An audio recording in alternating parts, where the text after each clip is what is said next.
I was into new wave and punk, and I kind of got into the vintage fashion before I got into the rockabilly scene. I started wearing old clothes. There was a thing a lot of people did in the new wave scene, and I listened to like Stray Cats and Blasters and things like that too. And then I met Dan, which Dan was probably the biggest influence. He started playing old music for me. I remember one of our first dates, he was playing, like Johnny Burnett and things like that. And the music really is the most important part of it, but that sometimes gets lost when people who aren't initiated into this whole thing see people like me, see people in the rockabilly scene. They may think, oh, it's all about the clothes, it's all about nostalgia, style, or they think it's about nostalgia. Yeah. And it's not. It's really the music is the most important thing. But it is also, if you want to go completely nuts about it, like some of us do, a complete package. It's a whole lifestyle, and it's a lot of fun that way. Well, I couldn't see the signs, or read between the lines.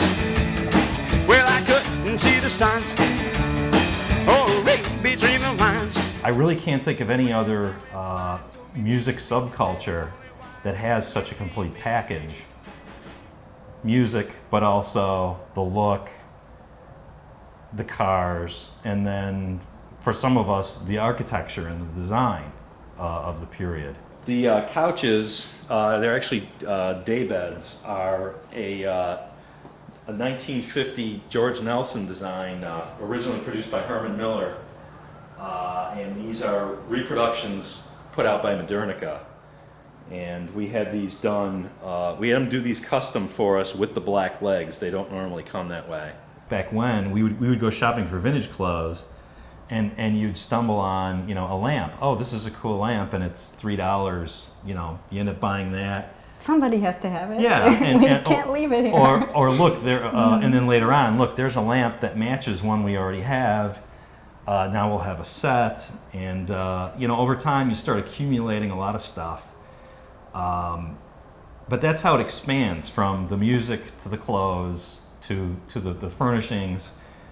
And then once you delve into that and study it a little bit and read about it, then you start to look at the architecture. When we bought this house, we started getting more into architecture, and we saw a house designed by Keck and Keck, and that, after seeing that, and we stayed in a Frank Lloyd Wright house, the Seth Peterson cottage. After seeing those houses, you start to realize, about the serious design too, and it just changes your life. The clock is a George Nelson repop. This was originally made by Howard Miller, which was right near Herman Miller in the Grand Rapids area around Michigan. And fortunately, they've started making these again. It's great because the new ones are battery powered, and you can put them anywhere. You don't have to have a cord trailing down the wall. This house is kind of a poor man's Usonian house, or at least it has some elements.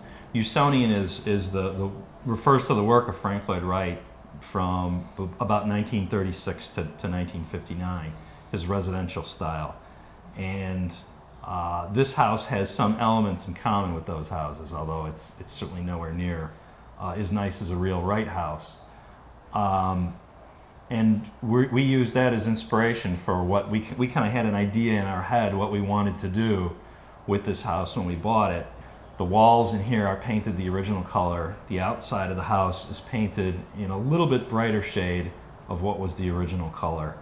And those happen to be Frank Lloyd Wright colors. And then as far as the furnishings go, we're trying to create a very unified look, because that's the way it was in Wright houses pretty much through his whole career, where everything kind of matches. It's the opposite of eclectic. Well, now everybody told me that you'd leave me sad and lonely. Why didn't I leave you be?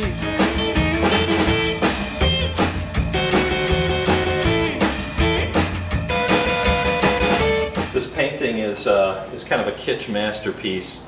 This was churned out in the 1950s by the same kind of operations that you see now selling paintings in front of gas stations on Sunday afternoons. It was, sofa-sized art. It was something that was produced anonymously. It's signed Andre, but it was probably, really know where it was painted, but it was sold by a furniture store. It's still got the original tags on the back. As basically just something that you would hang up over your sofa or whatever. It's very kitschy. We get a kick out of it because it's kind of funny. It's not real art. It's sofa art, I guess. You know, our families have both been in this country forever, so we don't like really feel like we have like lots of ethnic traditions or anything like that. So we really feel like we're American, you know. And I think this is part of it. Even though my family didn't grow up in, or you know, they didn't come from the South, they came from up north. That, you know, it's still, this whole thing is a part of our American culture. I think that's part of it too. Absolutely. It's in a lot of ways. You could say that the middle part of the 20th century is kind of the peak of American culture. A lot of what the rest of the world associates with America, outside of, say, you know, more recent things like rap or Michael Jordan, a lot of the sort of archetypes of America that the rest of the world sees, and that Americans themselves see, is from right around that time. It's you know, the style, the clothes, the music. Are all, in some ways you could argue, the peak time, if not one of the peak times in American pop culture. These pieces are, the cabinets are from IKEA. I've customized them a little bit to try to make them look a bit like Paul McCobb's birch plywood furniture from the early 50s. I floated them and put in the middle cubby hole to make it a custom fit, and painted the hardware black to go with the black legs on in metal on all the rest of the furniture we have in here. You know, we're kind of removed from the average consumer market. We don't buy a lot of new things, other than maybe a few repop furniture pieces that we have, and I kind of like it that way.